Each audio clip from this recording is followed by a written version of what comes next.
নবীনদের সাথে প্রবীণদের কোথাও না কোথাও যোগাযোগের একটা ঘাটতি আছে। এখনকার বাচ্চারা তারা দাদি নানির সান্নিধ্য পাচ্ছে না, যে কারণে তাদের মধ্যে ডে বাই ডে প্রবীণদের প্রতি যে সম্মান, এই জিনিসটা তাদের মধ্যে তৈরি হচ্ছে না। আন্তর্জাতিক প্রবীণ নির্যাতন দিবস 2026 আজ। আমার কাছে মনে হয় প্রবীণদের নির্যাতনের হার ডে বাই ডে বেড়ে যাচ্ছে। বেড়ে যাওয়ার কারণ হচ্ছে আমাদের নবীনদের সাথে প্রবীণদের কোথাও না কোথাও যোগাযোগের একটা ঘাটতি আছে, এবং আমাদের পরিবারের যে প্রবীণ সদস্য আছে, প্রবীণ সদস্যদের সাথে কোনোভাবে একক পরিবার বৃদ্ধির কারণে প্রবীণদের সাথে যে নতুন জেনারেশন যারা আছে তাদের সাথে একটা আন্তরিকতা, আগে যেমন আমরা যেমন আমাদের দাদি নানি সবার একটা সহযোগিতা পেয়েছি, সবাইকে পরিবারে পেয়েছি, সবাই একসাথে যে একটা যে পারিবারিক আন্তরিকতা যে আমাদের মধ্যে ছিল, এখন সবাই শহরের মুখী হওয়ার কারণে বা একক পরিবার বৃদ্ধির কারণে আমরা সেই জায়গাটা থেকে নবীনরা এখনকার বাচ্চারা তারা দাদি নানির সান্নিধ্য পাচ্ছে না, তারা তাদের পরিবারের বয়োজ্যেষ্ঠদের ইয়াটা পাচ্ছে না,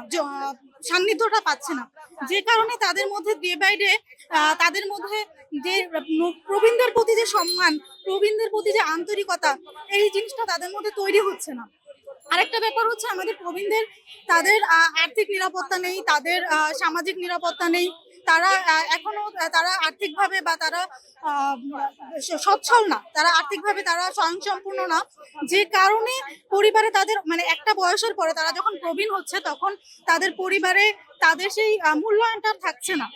যে কারণে আমার মনে হয় প্রবীণদের একটা আর্থিক যে নিরাপত্তা এইটা নিশ্চিত করা খুবই জরুরি। সে কারণে আসলে গভর্নমেন্টের যে পদক্ষেপ নেওয়া উচিত, নেওয়া প্রয়োজন মনে হয় সেটা নেওয়া দরকার, এবং প্রবীণদের স্বাস্থ্যের প্রতি গভর্নমেন্টের পদক্ষেপ নেওয়া উচিত। আরেকটা ব্যাপার হচ্ছে প্রবীণরা অবশ্যই নির্যাতিত বা বিভিন্ন ধরনের নির্যাতনের শিকার হয়, কিন্তু নারী হবার কারণে নারী প্রবীণরা আরো বেশি পরিমাণে নির্যাতনের শিকার হয়, কারণ তারা তো শুরু থেকেই আর্থিকভাবে ডিপেন্ডেন্ট থাকে, কখনো হাজবেন্ডের উপরে, কখনো সন্তানের উপরে। তো যে কারণে তারা সংসারে আরো বেশি হচ্ছে সম্পদহীনতার কারণে তারা আরো বেশি অবমূল্যায়নের শিকার হয়। তো এই জায়গাগুলো নিয়ে আমার মনে হয় নীতি নির্ধারকদের কাজ করা উচিত, এবং আসলে পারিবারিক বা আমাদের ব্যক্তি পর্যায়ে সচেতনতা বৃদ্ধির ওপরে আর কিছু নেই, পারিবারিক ভাবে বা আমাদের প্রত্যেকের ব্যক্তিগতভাবে এগিয়ে আসা উচিত নবীনদের সাথে প্রবীণদের একটা যোগাযোগ তৈরির ক্ষেত্রে, নবীনদের মূল্যবোধ সৃষ্টির ক্ষেত্রে। সেক্ষেত্রে যদি পাঠ্যপুস্তক বা কারিকুলামে যদি এটা অন্তর্ভুক্ত করা যায় কোনোভাবে, যাতে নবীনরা ছোট থেকেই, একটা শিশু ছোটবেলা থেকেই তার প্রবীণদের, তার